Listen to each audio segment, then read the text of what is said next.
mute and just share with the group. Thank you, Emily. We're going to record the first section. The discussions we'll leave unrecorded.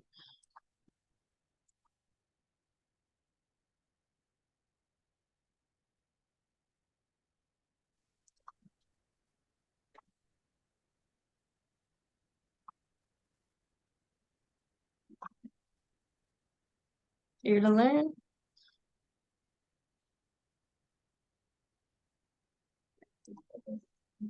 And to see all kinds of faces and names joining us this morning on this beautiful Friday morning. I think the humidity maybe left Minnesota for a bit.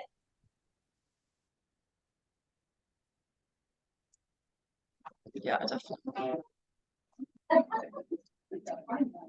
Recruitment. Great. All right. Well, I'll start my introduction. Keep popping those in the chat. So I'm Alli Urevig, she, her, and I'm the outreach coordinator here at Mentor Minnesota. And I've been working on this toolkit for a couple months. A lot of you met with me in the early stages and talked about what recruitment needs you had. And we've just been compiling resources and stuff. So I'm really excited to share it with you today. This toolkit is made possible by the Volunteer Generation Fund through MAVA.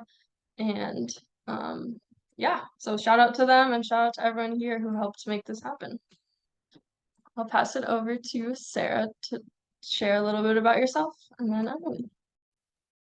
Hi, folks. I am so excited to be here on this Friday morning. I'm Sarah Schaefer. I'm the Executive Director of Mentor Minnesota, and this has been a project we've had in the works for a few months that Alli has been working so hard on. And what I'm really excited about today is honestly the conversations between all of us about the ways that we can do this best, because this is a toolkit of the best practices that you all told us about and that we compiled from our work at the national level.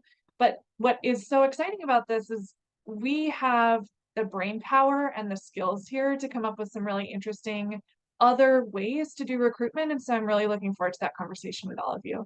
I'm going to pass it on to Emily.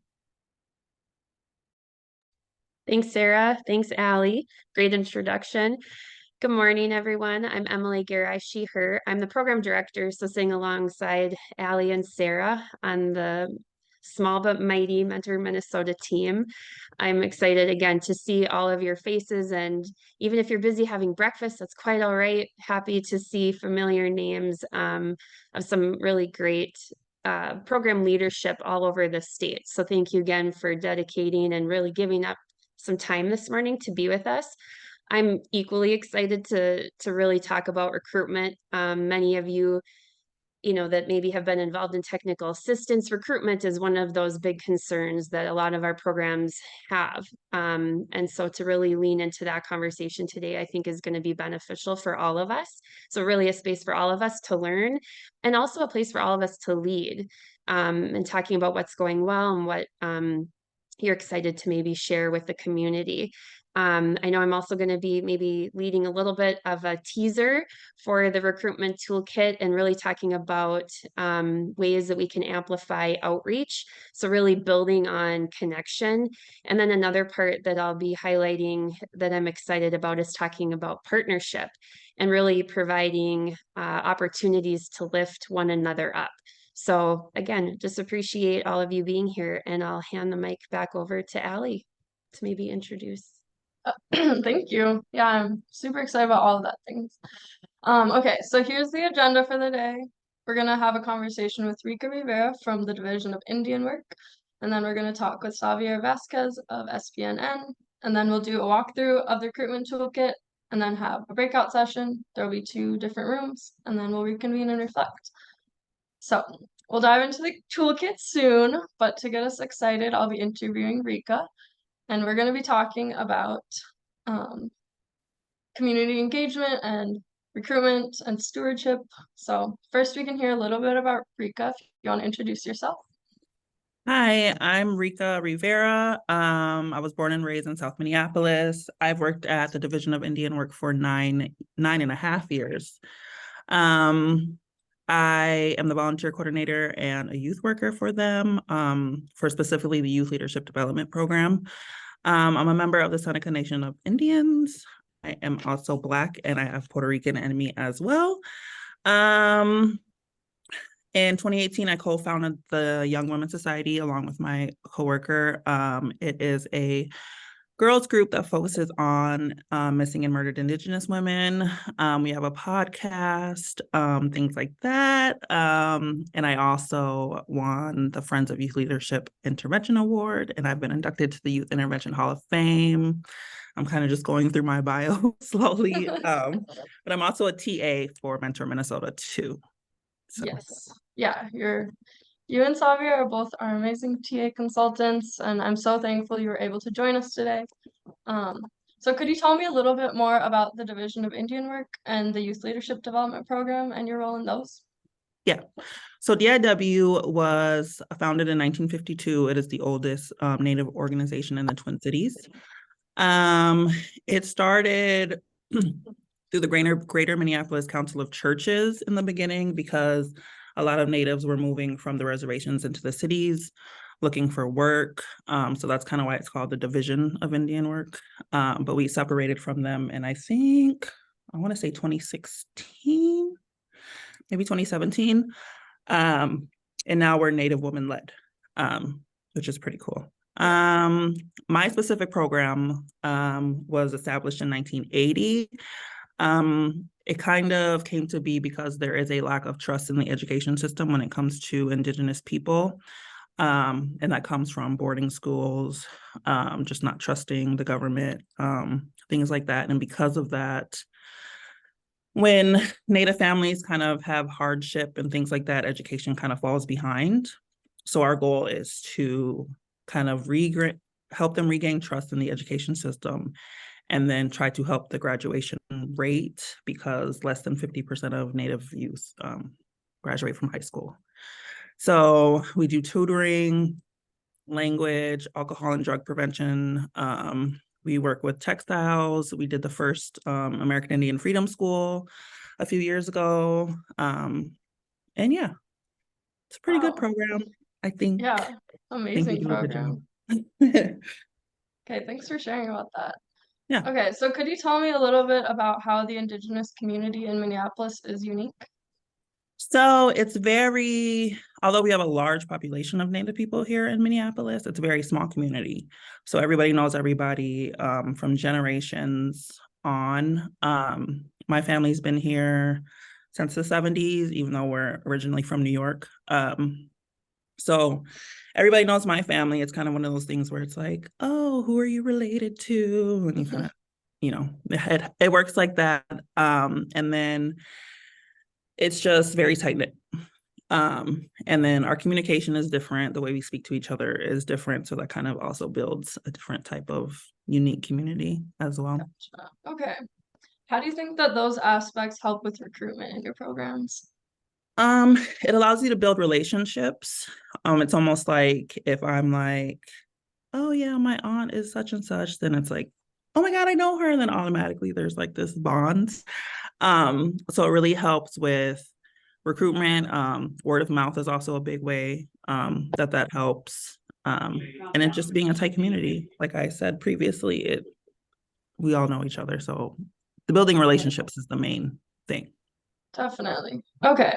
So in one of our previous conversations, you had mentioned some families that have been involved with your program for a really long time. Do you have any stories around that you'd like to share? Yeah, we had a coworker of mine worked here in the early 2000s, I believe it was. And she came back in 2016 and she noticed that one of our youth was a child of one of the youth that she had previously. So we've had that happen a few times where, being established in the 1980s, we're able to have, I don't want to say grandparents, but maybe, I don't know, but parents and kids, and then their kids. I have youth that I came in with 10 years ago who have kids now. So It's generational for sure. Okay, that's really cool. Are there any other families that have been involved for a long time? We do have a family of 6. The oldest is now 20 and the youngest is 4. It's a big gap. But they've all, I think we got the 20-year-old when she was in 6th grade. And as they've moved up, all the younger siblings have kind of come behind. And we're just waiting on the 4-year-old to join us. But yeah, we've had every single one. And it's been like that for a couple of families. Okay. So your program offers mentoring and stuff, but is there other aspects of DIW that you like keeps families engaged? Yeah, we've definitely, other than I'll say I've been able to hire some of our former youth. That's one thing that I really love. I've hired 2, both to work for me for the summer. Another way we kind of keep them engaged is family nights, events. We have raffles, incentives, things like that that kind of help us keep them engaged, keep them coming to see them in person. We also we go to a lot of community events. I feel like we are unique, and I feel like this may not be helpful to everyone who doesn't work in a tight-knit community. But we have we can go to powwows, we can go to health events, school events that the other Native organizations have in the city. And that also keeps us engaged with the families because we get to see them all the time. Whether we're on the clock or not on the clock, we're consistently engaged with them. They text us at all times of night, and it kind of gets crazy sometimes, but I'll see them at restaurants, things like that. So we're in constant communication, honestly. Wow. Okay. That's pretty cool that you're just always seeing them out and about. Yeah. Do you have any suggestions for other programs that you feel like are a little more transferable? Yeah.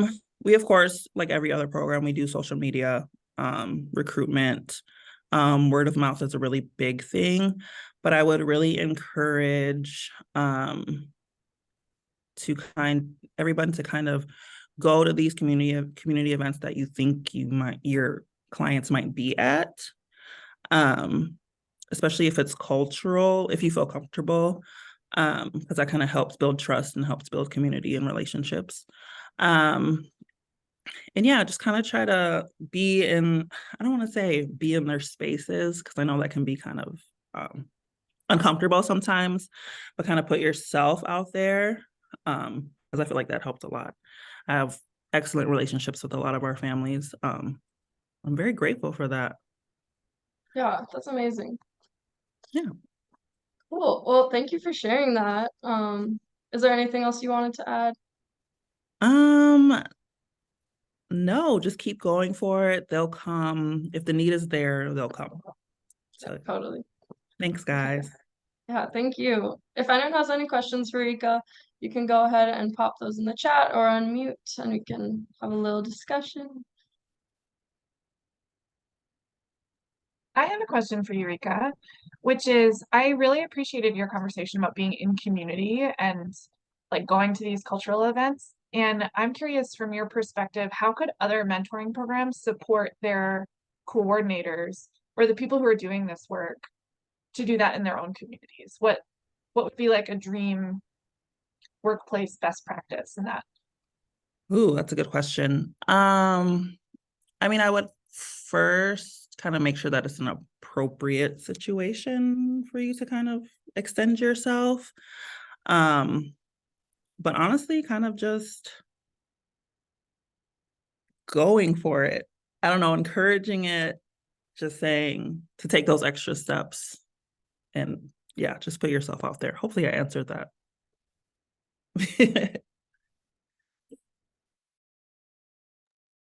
I mean, that's a Can you great point, share- Rica. Oh, go ahead, Cheryl. Oh, can you share more like how you work with other agencies or nonprofits that work in the same space? It sounds like you guys kind of all get along, and maybe you're getting referrals from them, or you're referring some of your families that you work with to other opportunities and other organizations. I don't know if you can share. Yeah, so like the first thing being there's a listserv for all the Indigenous organizations in the city, which helps a lot. There used to be the Native Youth Workers Circle a few years ago, and I kind of revived that. So that's one way us as youth workers get together, because there's at least 2 people from every organization that comes to these meetings, so we all know what's going on between the other youth programs and things like that. So we're in constant communication. There's the PI meeting, the Phillips Indian Education meetings that happen, and that's kind of the same thing, all the Indian organizations and schools coming together just to help the Native youth.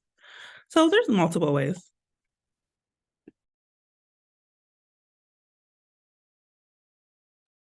Yeah, that's really cool having those spaces where you can all come together and share about what's going on. Does anyone else have any questions?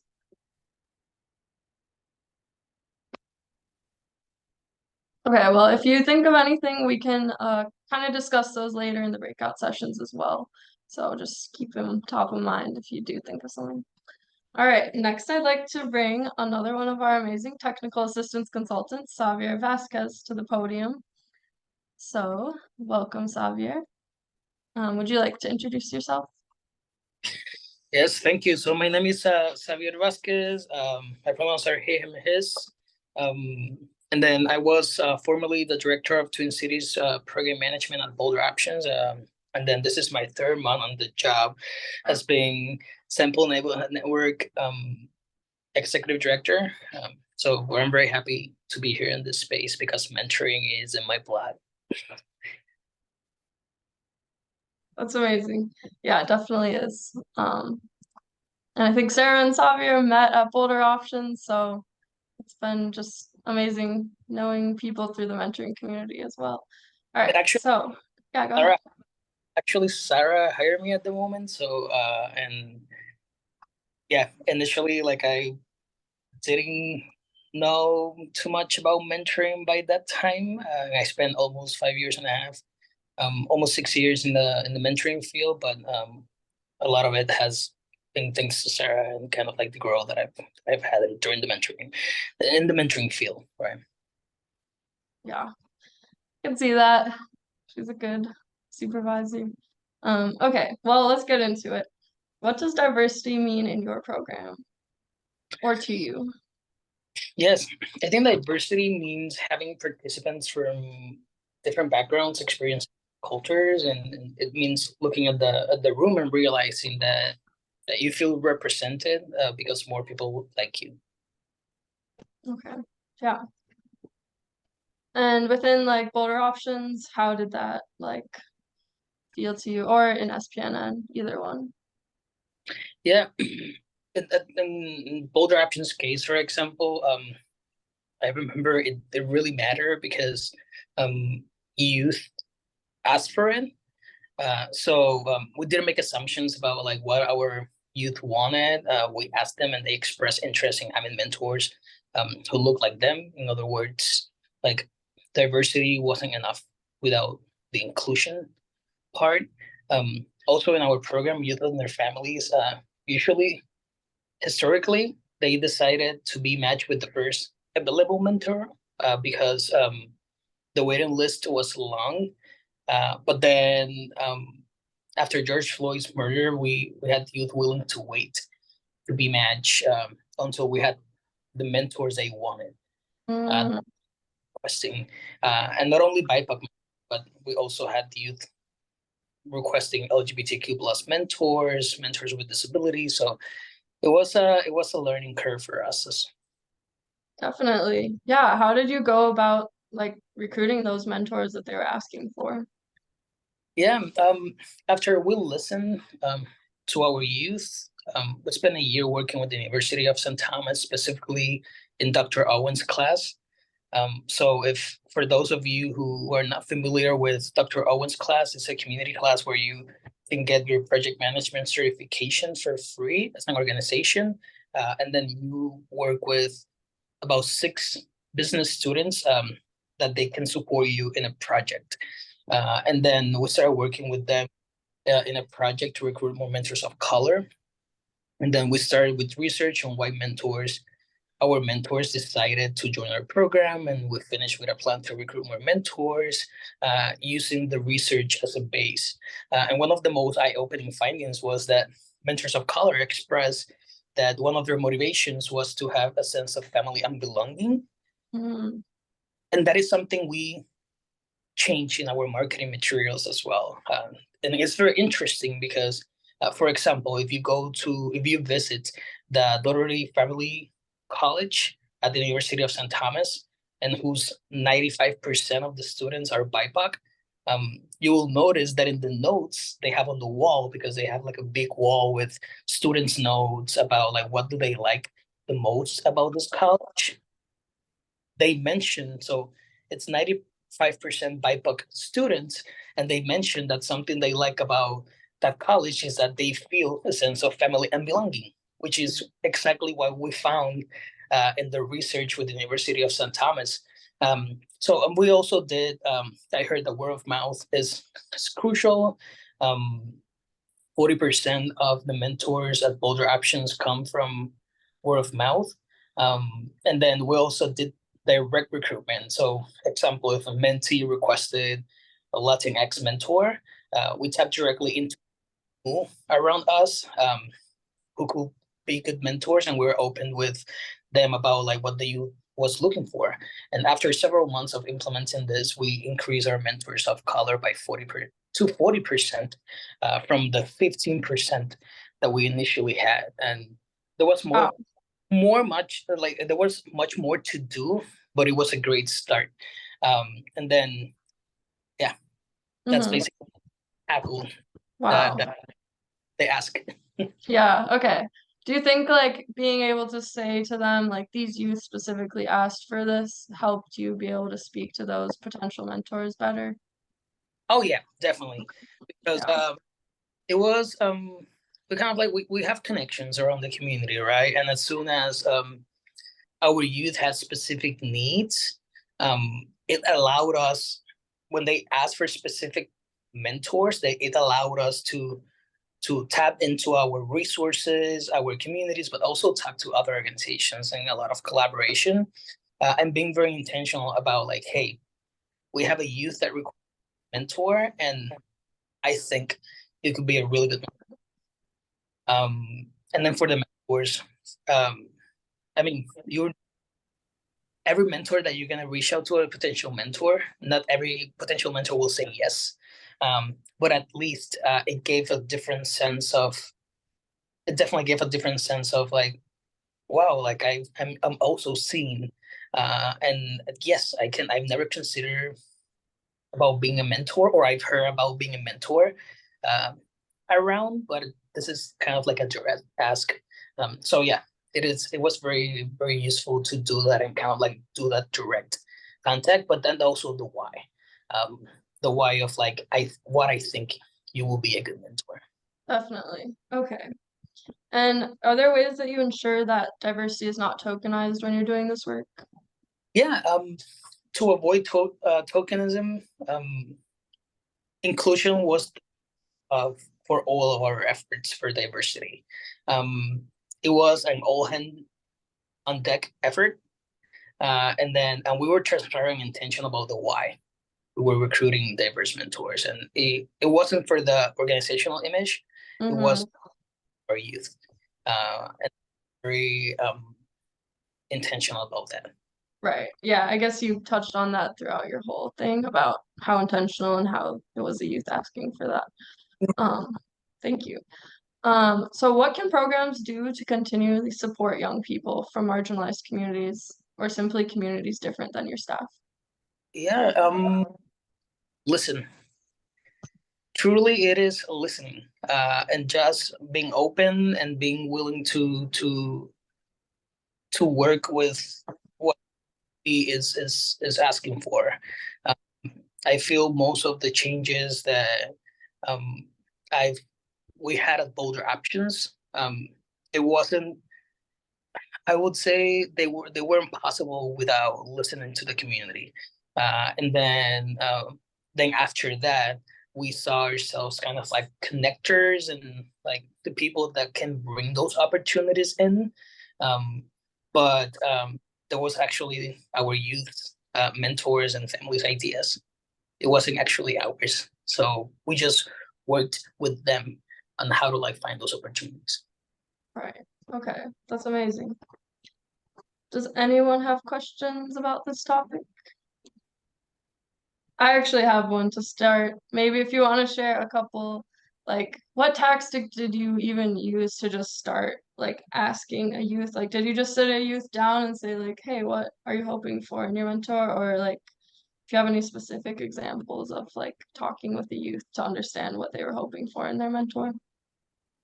Yes, so it was already in the processes of older options. Feel free to let me know your question, right, if I understood correctly, but it was already in the processes of older options. We are like, what's the type of mentor that you want? And like, who do you envision yourself to be matched with, right? And it was already there in the processes, but I think we became more intentional with time. And then we were tapping directly more into different communities with time as well, because it was the first time that we saw people actually willing to wait to be matched, to have a mentor, to have the mentor they requested. Um, so yeah, no, it was definitely a thing where like it took us out of our comfort zone, for sure, and it helped us envision how recruitment will look like. Um, and yeah, like I said, it increased to 40%, but there's a lot more that we can do, especially have an organization with whose youth are 75% are BIPOC. Right, yeah. You're hoping to get those numbers a little more even. Does anyone else have any questions? Yeah, go ahead. Hi, yes. So I definitely have a question just surrounding this conversation about, BIPOC communities.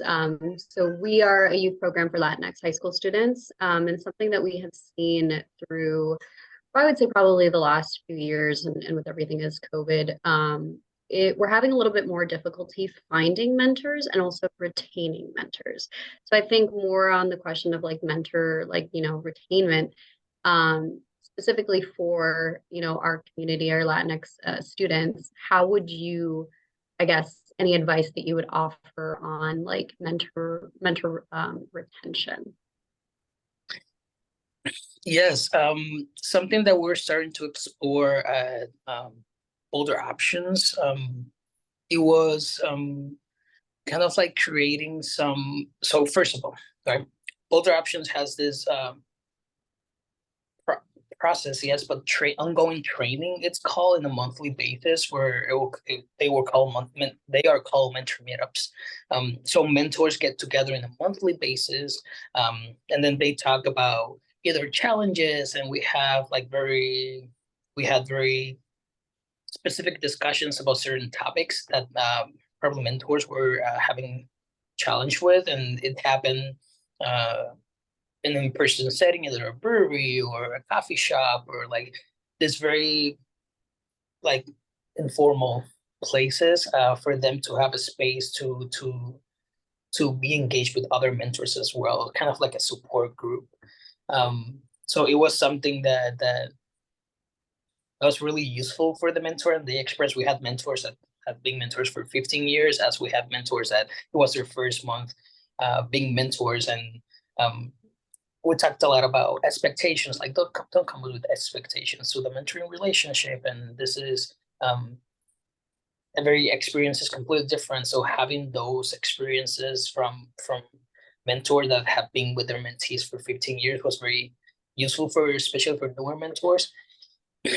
But there's a bigger issue as well when it comes to mentor recruitment. And I'm not sure if I have the answer for this, but it is how, and this is something that we notice, especially when we're recruiting Hispanic mentors for our Hispanic families. And it was that how privileged people can afford to spend an evening donating time to a mentoring organization, which is not always the case, or the reality for mentors who are part of historically underserved communities. So it makes it a little bit harder on recruitment because, for example, in my case, with my Latinx community, I know a lot of people that will make great mentors, but then maybe they had 2-3 jobs, and then they couldn't afford. Initially, that's probably why we got their youth coming into Boulder Options to actually have a mentor that will spend more time with them. So yeah, hopefully I answer your question, but I think that support group was key for that mentoring retention, kind of like listening to the mentors in the monthly check-ins as well, and kind of like what are the challenges you're facing. And something we really wanted to tackle when listening to the mentors about like either what's going well or challenges or what do you need from us is like being very like being on top of following up about challenges. Not only, oh yeah, you're having this challenge, so I'll send you a resource and that's about it, but kind of like tapping into your community, other organizations, connections, and actually being on top of those requests so they feel that support as well. Definitely. I'd love to add just a little bit to that, Xavier, which was amazing. And I have seen some programs ask their mentors or the potential mentor recruits, like, what is a barrier for you? Is it time? Is it a time commitment? Is it access to a reliable car or transportation? Is it gas money? And so I think if your program can really like put that into your operating budget, put it into your operation plan of like, we need to be supporting the mentors as much as we're supporting the mentees. Here are the things that we're able to do that can make a really big difference. And I know, just having also worked at Boulder Options, a huge draw was the community partnerships that Boulder had created with the YMCA, with other nonprofits, where the mentors and mentees could go to the gym whenever they wanted to. They could go to the Boulder house and they could cook together. So there were ways to create both a sense of community and belonging, but also open up new avenues to their community. Tickets for Kids is a really great example of this, which I believe we have in the toolkit, but we could also probably all compile on this call a list of resources to support mentors, but I think that's such a great question. How are we making sure that they can participate? Because I think more people want to participate in mentoring than actually have the capacity to. So just wanted to have that in there. And to add a little bit to that too, kind of like take also being willing to be flexible on your what your program means, right? For example, at Boulder Options, there was the driving component of like you need a car, driver's license to pick up the youth, but then we had a very specific case where the youth lived really close to Boulder Options. Mentor didn't have a car, and they will bike together to Boulder Options. And they spend that time instead of like on a car, they will spend on the bike and kind of like or walk or so being able and finding those specific needs like Sarah mentioned. Definitely. Are there any other questions on this one?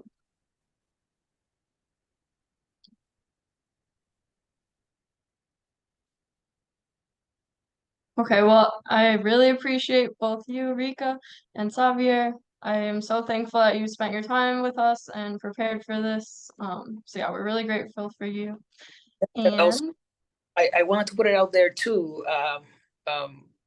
No need to have the space right now to answer to like ask questions in the group setting. But if you feel like you will still want to ask a question, like you can have my contact information. I'm gonna put my email in the chat, and then we can talk about the process. If you're interested in knowing about the Dr. Owen's class and how to get the project management certification, feel free to reach out.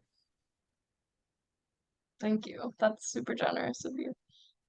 So yeah. All right. Well, who's ready to hear about the recruitment toolkit now? Okay, so we're gonna go through and talk about each section, and then at the end of that, we'll have those discussion rooms like I mentioned before. So we're gonna kick it off with Sarah. Thank you so much, Alli. And Xavier and Rica, that was a really wonderful conversation. So I'm just feeling really inspired this morning. And I really hope this toolkit can help further your own innovations at your own agencies and in your own communities, because this is really what it's all about. I feel like that was a huge takeaway from both of your conversations, is this is community work. And we can't pretend that we're somehow a part of or different than the communities that we exist in. So I just really appreciate that. Kind of thinking too about community, this toolkit was born from conversations with all of you. We kept hearing very similar concerns and needs bubble up. And so we felt like if there's a way that we can pull these together and we can innovate around some of these common core issues, let's do it. And so this toolkit, which I'm sure we'll probably be adding to this for many years, is a wraparound resource with 6 key domains that we saw time and time again. We're going to go through each of those domains here in a moment, but this is supposed to be highly usable. So really think about this as your own personal reference library for recruitment tools. If you have other recruitment tools, you can send them to us. We can add them in here. But this is really designed to be highly usable for you. There are a lot of clickable links in it, and we're going to share with you the toolkit in full at the end of this entire conversation. So I'm going to dive right in. It starts with the first component of recruitment, which we really think is born out of self-reflection and program evaluation. This is probably the largest section of the toolkit. There are links to the National Mentoring Quality Assessment, or NQMS. There are tools of self-assessment of how, like, what are the components of your current recruitment plan? What could you add in there? We really think that's important, because when you can better identify what you're doing well and where you need to go, that's a conversation you can have with your staff, and you can have with your stakeholders. You can have with your young people who, to Xavier's point, you can say, who do you want as a mentor? How are we going to accomplish this? So that's what this part is all about. And I know I saw Christine in our participants list, but Christine, you're featured here as one of our success stories, because you said that going through program evaluation helped you prioritize and truly identify the needs that you had within your program and affirming what you did really well. And we just really appreciated that perspective, because I think sometimes it can feel overwhelming when you're starting a new recruitment plan, or I saw some of you are new coordinators or are hiring new coordinators. It can feel really overwhelming.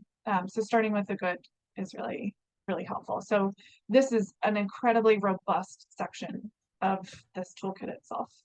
I'm going to pass it on to Alli, who's our marketing guru. Go for it, Alli. Totally. Yeah, so marketing, I feel like, is somewhat of an overlooked section for some programs. It's a lot of that stuff that takes a lot of extra capacity that you don't necessarily have. But this section of the packet dives into graphic design, messaging, social media, and public relations. And there's little ideas in each of those sections that I think, if you haven't considered them, it could be really useful to. So I mean, Big Brothers Big Sisters is a big organization, so I know a lot of you smaller organizations can't really reach the same, like, broad audience as them, but I do think they're a great example of someone who has super robust and effective marketing. Their logo is, like, very recognizable, so kind of utilizing some of those ideas can really help your program be more recognizable in the community. And now I will pass it on to Emily for outreach.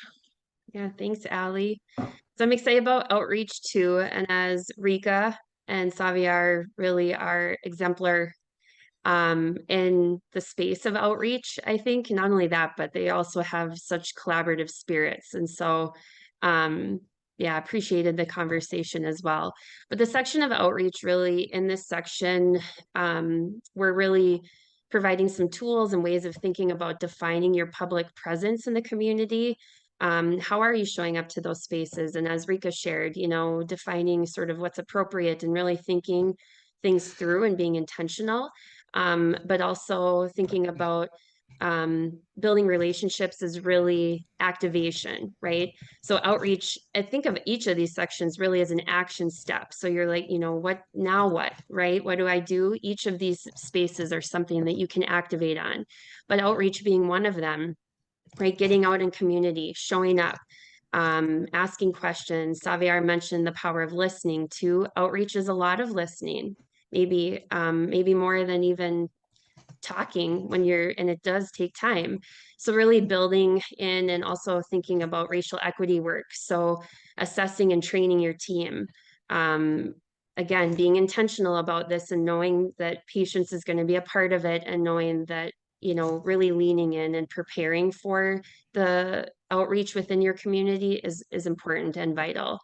The so what. So why is outreach so important or so vital?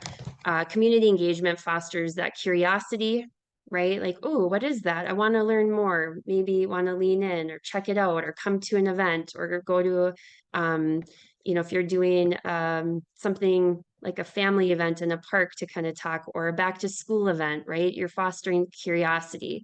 It also builds connection and boosts recruitment in that space. A story of success here is really, as Rica highlighted, at the Division of Indian Work, but again, they're an organization that serves Minneapolis Indigenous community. They collaborate and support other Indigenous organizations within their community, and then maintain a strong and supportive agency. So through this, they maintain a presence and stay top of mind, right? And recruit new mentors. There's like the go-to, right? And so really that's what we want all of your programs to be able to do, to be that go-to, and having that communal mindset. And I believe I'm gonna hand it back over to Sarah. Yeah, and I just want to uplift something Cheryl said, which I know even just from talking to many of you feels true too. Cheryl says, we've seen the power of connection as well. Mentors are connected to their mentees, but also want to be part of a larger community that has the same mission, values, purpose. And that's so true, Cheryl. I think that's something you can even start asking potential recruits, or you can ask young people, what does community mean to you? What would that be? What important aspects of community would you show up for? So I just love that. I wanted to uplift that.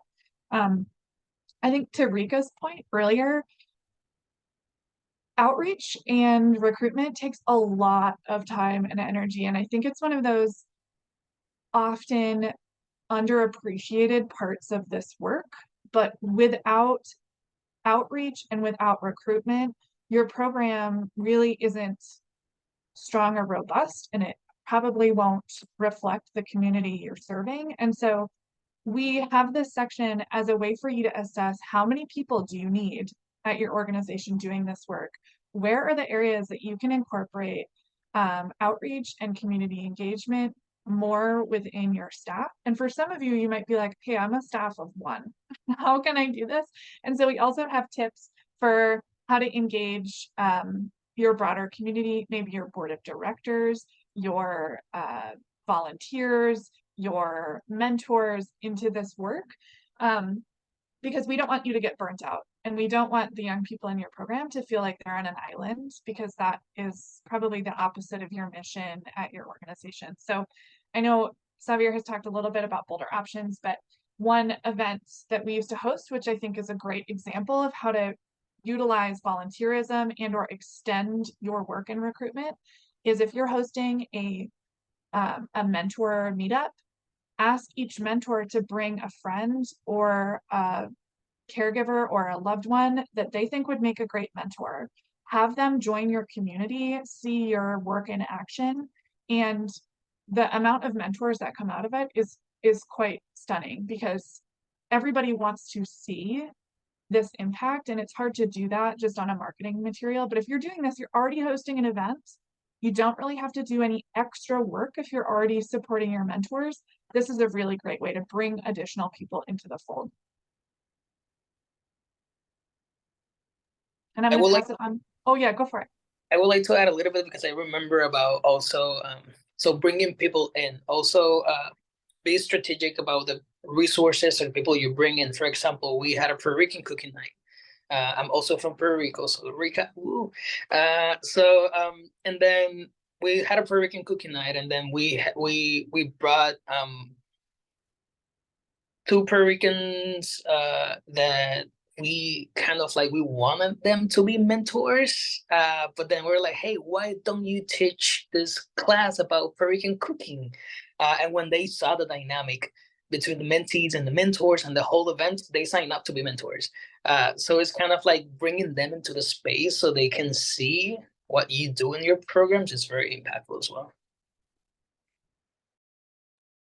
I love that, Xavier, and a great segue too to kind of talk about partnerships. But I think in really thinking about that, and how can we approach it softly too, right? And so a lot of times a mindset might be like, how can we, come together and, both get something? And really that's what partnerships are. But how can we maybe come from a giving place as a program too? So maybe it's giving an opportunity for them to come and learn more about your organization, or just to see really without even an ask outside of showing up, right? So coming kind of from a giving place instead of a taking place when you're thinking about partnerships. But partnerships are vital. Xavier, you also touched on really the ways that informal spaces can provide access and a space for support. So even thinking about that, right? Consider who your mentees and your mentors are and what communities are they a part of, right? What might they be interested in? I love that example of bringing in some great cooks, right? And kind of, building off of that, or maybe hosting something at a local brewery or hosting something at a community park. Or again, Sarah, you mentioned the relationship that Boulder has with YMCA and being able to access that. So really thinking about who are our mentees and who are our mentors. And again, how can you build off of that? And so the so what of partnerships is really those community partnerships increase, again, awareness that your program is out there. It builds trust, right? You're showing up, and it provides reciprocity and lifting each other up. So again, versus thinking about it as a taking, like what can they give me? Maybe if we develop this partnership, think of what can we provide them for opportunity? And in doing that, maybe they're going to pull in a whole new pool of mentors or a whole new pool of mentees that might be interested in those opportunities. There's several stories of success here. I won't go into all of them, but Queer Space Collective has built a really great partnership with Telling Queer History, again, identifying those like-minded organizations or support spaces within your community and coming together at the table to talk about recruitment and how you can, again, support each other. Another example is The Crew, another really great mentoring program that's really been kicked off and off the ground now. But they've partnered with Hollins University and really being able to provide students to come in and so they work with horses. I shouldn't give that context, but they've provided these opportunities to join the Hollins riding team. Right. And so Holland University might just be recruiting some people to maybe go on to post-secondary school there, but they're also providing an opportunity to do something fun. And lastly, Mentor North. I know, Jill, you're on the call and we appreciate you. But Mentor North does a great job of partnering with Activities Pass, which has more than 30 Twin Ports businesses and orgs. We talked about tickets for kids. There's lots of different spaces, but thinking of, again, who's part of our, or what communities are our mentors and mentees from? And again, how can we lift each other up? And over to you, Alli. Thank you. Yeah, and then the final section is the one that I think is a growing field and I'm really excited about it, but we don't have as many like research-backed things on it yet.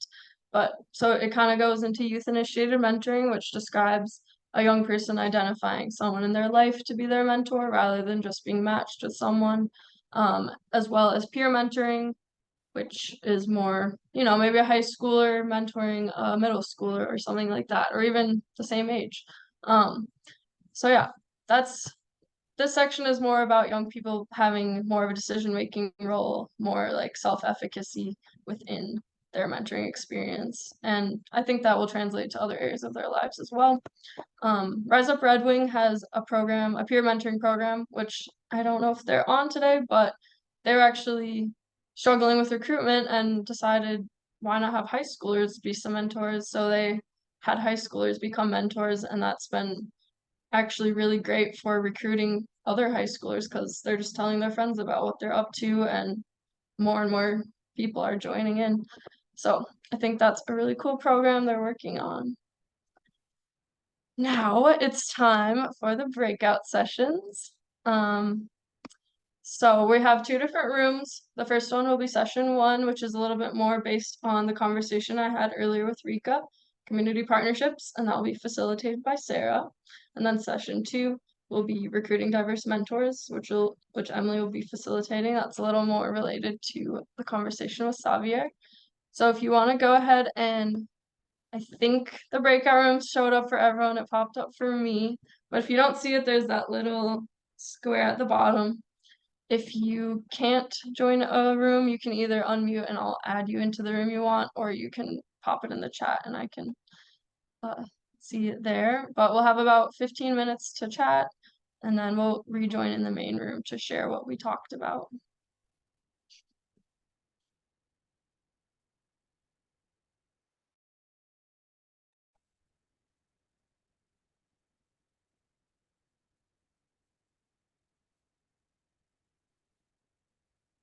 How is everybody this morning? I'm going to actually